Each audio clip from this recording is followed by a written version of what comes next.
तो भाई आप सभी का स्वागत है हमारे यूट्यूब चैनल पर। अभी रिसेंट में जो एनसीआर रीजन का डीबी के लिए कॉल अप लेटर आया है, तो डीबी कराने सभी लोग जा रहे हैं। एक दिसंबर से स्टार्ट था, 15 दिसंबर तक चलना है, ठीक है। तो मेरा था 5 दिसंबर को 12:30 से रिपोर्टिंग थी, तो मेरा तो हो गया, कोई दिक्कत नहीं है, ओके था मेरा। बाकी यूट्यूब वीडियोज़ में ज़्यादा कुछ फॉल्ट दिखा रहे हैं कि ये बाहर कर रहे हैं, ये कर रहे हैं, वो कर रहे हैं, तो ऐसा कुछ नहीं है। डीवी ऑफिसर्स काफ़ी अच्छे हैं, कोई दिक्कत नहीं है। बस आपके डॉक्यूमेंट्स में सब कुछ सही होना चाहिए। अगर सब सही नहीं है तब भी कोई इशू नहीं है। एफिडेविट से काम चल रहा है, कोई दिक्कत नहीं है, ठीक है। अगर रजिस्ट्रेशन नंबर या रोल नंबर वगैरह कुछ आपने गलत भर दिया है तो उसमें एफिडेविट से काम चल जाता है, कोई दिक्कत नहीं है। बट मैंने काफ़ी सारी यूट्यूब वीडियोज़ भी देखे, उनमें बता रहे हैं कि जन्म प्रमाण पत्र लग रहा है या और कुछ एक्स्ट्रा चीज़ें बता रहे हैं जो कि नहीं लग रही हैं वहाँ पे। क्योंकि मैंने भी दिया है, मेरा तो आराम से मैं 5 से 6 डॉक्यूमेंट्स अकेला लेके गया था, मेरा हो गया, कोई दिक्कत नहीं है, ओके हो गया। मैं आपको डॉक्यूमेंट्स इस वजह से बता रहा हूँ क्योंकि काफ़ी सारे बच्चे ऐसा है ना कि परेशान हो रहे हैं, मैं जन्म प्रमाण पत्र या करेक्टर सर्टिफिकेट बनवा लेता हूँ, ऐसे ऐसे करके परेशान हो रहे हैं, ठीक है। तो पहले नंबर पे तो आपको 10th की मार्कशीट और सर्टिफिकेट दोनों लेके जाने हैं। अगर आपके स्टेट में 10th की मार्कशीट के साथ सर्टिफिकेट ऐड होता है, जैसे कि यूपी में होता है, तो आपको सर्टिफिकेट अलग से नहीं ले जाना है, ठीक है। और अगर आपके यहाँ 10th की मार्कशीट और सर्टिफिकेट अलग अलग मिलते हैं तो आपको दोनों ले जाने पड़ेंगे और दोनों की फ़ोटोकॉपी ले जानी पड़ेगी, ठीक है। और अब रही बात आगे की, सेकंड नंबर पे कौन सा, 12th। अगर आपने 12th की डिटेल भी फिल करी है उसमें फॉर्म भरते समय, तो आप 12th की मार्कशीट और उसकी एक फ़ोटोकॉपी भी लेके जाइए, ठीक है।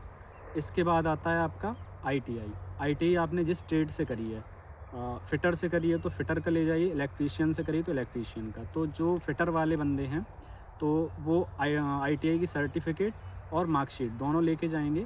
और जो सर्टिफिकेट और मार्कशीट है वो ओरिजिनल वैसे तो मिलता नहीं है कॉलेज की साइड से, तो अपन लोगों को फ़ोटोस जो जिस पे फ़ोटो निकलवाते हैं उस पेपर पे अपन लोगों को निकलवा लेना है A4 साइज़ में, ठीक है। एंड उसकी एक एक फ़ोटोकॉपी भी लेके जानी है।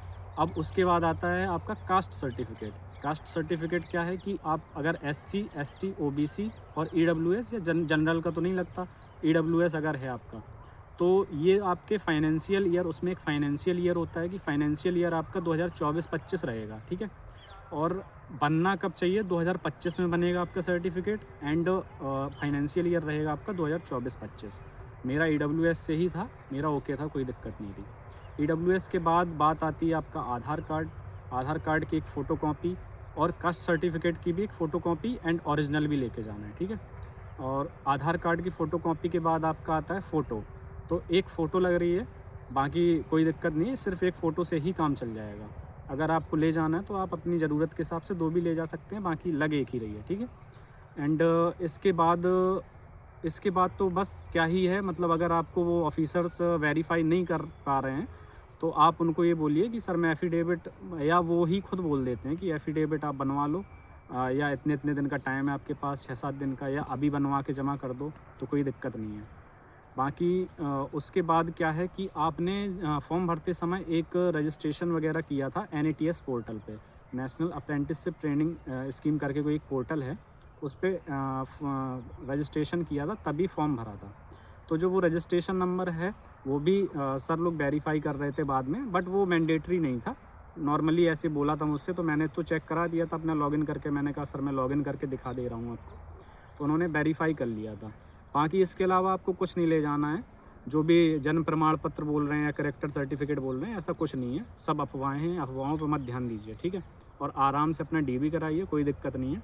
और इसके बाद क्या है कि अब जो सेकंड DV आएगी, सेकंड DV वैसे आनी तो कंफर्म है, मुझे लग रहा है कि आएगी, क्योंकि वहाँ पे बच्चे इतने ज़्यादा प्रेजेंट नहीं है, ठीक है। तो जब प्रेजेंट नहीं है तो सेकंड DV तो आना तय है। बट अब ये देखेंगे कि कब तक आ रही है, अब पता करेंगे ईमेल जीमेल करके कि कब तक आ सकती है। रेलवे को जीमेल करेंगे, ठीक है, मेल करेंगे तो पता चल जाएगा कि शायद वो लोग रिप्लाई दे दें। तो आगे की वीडियो में मैं बताऊंगा कि कब तक आ सकती है second DV। Okay, next video में मिलते हैं। आप लोग फॉलो कर लीजिए, सब्सक्राइब कर लीजिए, लाइक कर दीजिए। ओके।